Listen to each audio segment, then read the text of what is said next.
It's currently 3 o'clock in the morning, and you know, why don't we get into a story mode? Story mode. I keep saying that. I've done 2 takes of this video, and I've said story mode in both videos. Ain't that a shame? So, this is 3 o'clock in the morning. We're gonna go back to a story time of me back in middle school, 6th grade year. And I was the quiet kid. I was the kid that did not do anything, and they used to cry a lot. But sometimes when they got pissed, they unleashed hell. And you're going to hear one of those times of me releasing hell. Unleashing hell. So, this was back in 6th grade year, as I said before. I was just living my life, my day-to-day life of me just sitting in classes, picking up education, and just chilling.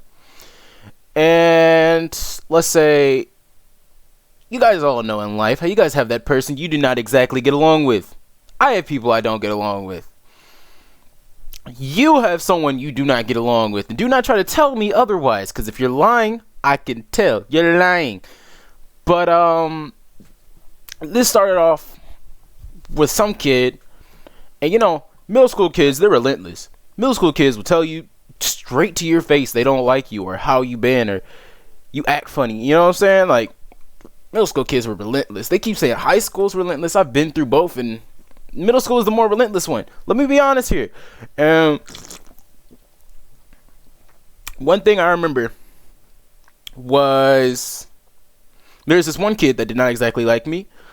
We used to butt heads a lot, and I tried to ignore him at all costs because I don't like confrontation. And confrontation is kind of one of those things where it's like, it's a good thing but a bad thing. If you get confrontation, you know, you can let people know that you do not agree with this situation or something that's happening at this current second. But confrontation could be a bad thing because it also could lead to someone knocked out on the floor. So, I keep hearing from my friends in a circle. I had a little small circle back then. I still have a small circle to this day. I have a cool 7 people I talk to today. And let's say I was talking to this person, and they'd always bring up the fact that this scumbag of a human being was talking about me, and the only thing he did not like about me was the fact that I was so happy all the time, but I did not say anything. And he got annoyed one day at the fact that I did not put my idea into a group discussion. See, I want you guys to know this. It's really hard. If you're bitching at a shy person, it's really hard to get them to come out their show. I'm just letting you know that for future reference. It's really hard to get a shy person out of their show. And especially bitching at him ain't gonna help. I don't think I gotta say that. So, long story short, he's still talking about me after the group project, and he keeps talking about how happy I am. He keeps talking about how I'm always being overly happy, excessive, and I come across as weird. Now, let's get this out the way. I'm a little bit weird. I have no problem admitting that. I'm a little bit weird. So, yeah. I don't want to say I confronted him, but I asked him about it. And he kept the same energy. In fact, he hyped it up. He hyped up the energy. I didn't know how to take it. So I asked him, and I said, yo, we cool? I heard you've been talking a lot. He's like, no, fuck you. I do not like you. There's no way I'm going to get you to like you. He didn't say it like that. But you know, me as a little middle schooler, I took it like that. So I got offended. And I was sad. That hurt my feelings on the new degree. And, me being me, as I said earlier, I was a little kid that made good decisions and I was a crybaby. But I made really bad decisions when I was mad, too. So, I pushed him. Like any old normal person. Pushed him. My friends came in, stopped me. So, yeah. My friends came in to stop me. We didn't talk to each other for about 2 weeks after that. And this man was still persistent on talking about me. I've not heard him talk about anybody else. I was this man's new obsession. I don't like saying this man. Let me come up with a name for him. We'll call him Steve. Yeah, we'll call him Steve. Steve had two friends. We'll call them Wayne and Jeff. And Wayne was the only person I liked in that group because he kept things fair, and he was a nice guy. He always made sure things were fair. But Jeff was a...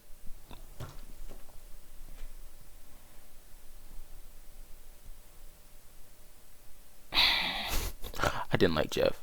I really didn't like Jeff. I still, to this day, if I met him till this day, I still hate Jeff. So, about a week later, this is 2 weeks. 2 weeks is when we finally get to the end result. But a week later, we find out Jeff is helping Steve. Jeff and Steve were two interesting people. Let me tell you. Jeff would egg on Steve whenever Steve would have a problem with anybody. Like, let's say Steve had a problem with me. Jeff would be in the back like, beat his ass. Cheering him on. I'm not going to copy the energy. Because I'm not going to copy that energy. So, long story short, we get into that. A week later, Jeff brings it back up. And Jeff starts saying, I don't like him neither. Wayne, this is all for me sitting at the table, and they didn't know I was at that table. Wayne was just sitting there. You know when you're talking to people and you just try to get along with a group, and you just say, yeah, You don't really open your mouth, you don't put no opinions out there, but you don't want to come across as the weird thumb in the group. I've done that before. You never want to do it. It's going to make you look like a fool in a group later. Everybody else is going to have an opinion. You're going to be sitting there, You're the type of person that when someone tells you, like, yo, I like this, you're going to say, I like this too. And then they say they don't like it, and you're going to say you don't like it too. It's better for you to have your own opinion. So, yeah. But going on through the past weeks, I kept hearing Jeff be really hostile towards me. Jeff was he was a really hostile guy. Very hostile. But I know when he actually meant it. He was one of those people that played too much. But he was very hostile when he played. So he'd mess around with some people and be like, fuck you. He's gotten in fights for that. And Steve, he's the mastermind. I call him the mastermind behind the group. So this is another week later after we get into that problem. And it finally explodes. He gets in my face because I kept bothering him. I was asking for a pencil and he got mad about it. I still to this day don't know why he got mad over a pencil. But yeah, it all watered over. We were yelling at each other, and then he said, meet me in the bathroom. Yeah, I know how that sounds. No, it's so you can throw hands. Okay? I'm saying it till this day. Do not meet anybody in a bathroom. Never meet anybody in a bathroom. You meet anybody in a bathroom, you're getting jumped, it's to fight, or someone's getting clapped. And you know what I mean. So, yeah. We met in the bathroom. It was Wayne and Jeff in there. Wayne, Jeff, and my friend, I know he's a dude. We'll call him Lauren. So after this is over, we're talking to each other. We're getting mad at each other. And I probably should have brought this up from the very beginning. I am an adoption baby. And I was going through it at 6th grade year. I'm an adoption baby. And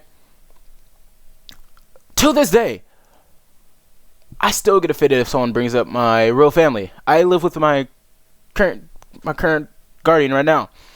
But if someone brings up my mom or my dad or, Lord forbid, my brothers or sisters, you started a beast. Like, that's why I have this fire symbol right there. Hold up, no, it's right there. Yeah, it's right there. That's why I have that fire symbol right there, because you started a fire in my body. And I do not mean it like that. So he brings up my parents and he said, yeah, that's why no one cares for you. Adoption baby, that's why your parents left and your mama selling crack. I got offended. I got more than offended. My energy was livid. I was astonished the fact that he was able to say that. The goal you gotta have to say something like that. So I started seeing red. I was so mad I did not know what I was doing. I snapped. I snapped. I grabbed that man's head, punched him in the face a few times, and he ain't do nothing about it. I slammed his head into the sink. I feel like I broke something because he got back up like he won the fight. And you know, you know how hard your head got to get slammed in order for you to get back up like you won the fight. So he gets up, and I just want to preference this: do not ever resort to fighting as your first resort. I don't care. You better not resort to fighting as your first source. You might want to resort to talking like a well, I'm gonna sound like a punk, but talk like men. Have a heart to heart. Don't have a heart to heart, but like talk like real men. I don't mean real N-word. I mean real men. Cause I was raised to talk like a real man.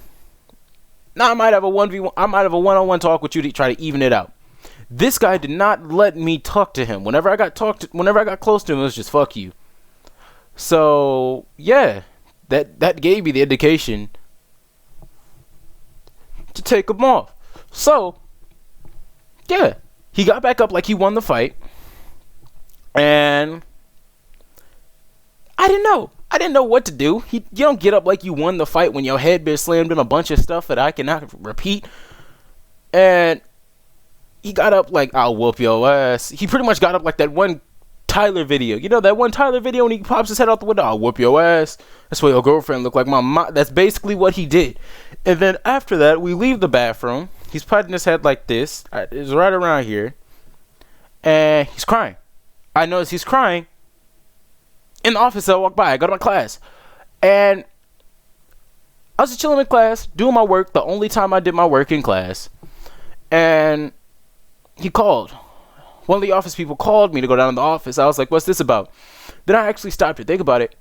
And I knew from the very beginning he told. But I didn't want to believe it. Like, you know what I'm saying? You don't want to believe it when someone says they told. Good. But, no, you don't want to believe it when they say they told. So I continued on. I lived my life to the greatest extent. Got called down the office. Jeff and Wayne was already down there. And Lauren was there. Jeff and Steve, they all made a story up to twist it on me and villainize me. Like you would if you get in a trouble situation. They tripled it and turned it on me. Now, Wayne and Lauren, I know they vouched for me. They told the story like it was.